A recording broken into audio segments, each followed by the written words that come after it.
pinakabagong Wi-Fi modem ni Elon Musk magiging malaking tulong sa mga lugar na may mahina o walang internet connection tulad ng Mindanao. Lumalabas daw kasi na wala pang 17% ang may internet connection sa ilang rehiyon tulad ng Caraga.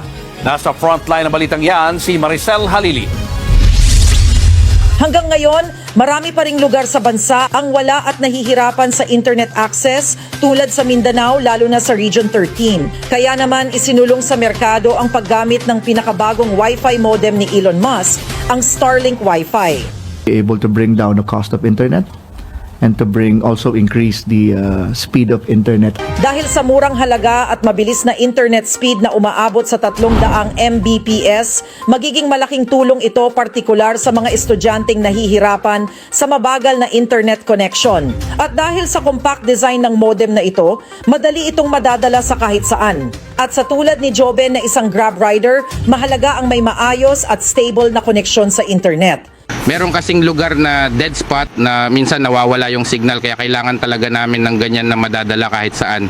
Yun ang kailangan talaga namin sa trabaho namin. Ang Starlink Wi-Fi modem ay masusing pinag-aralan.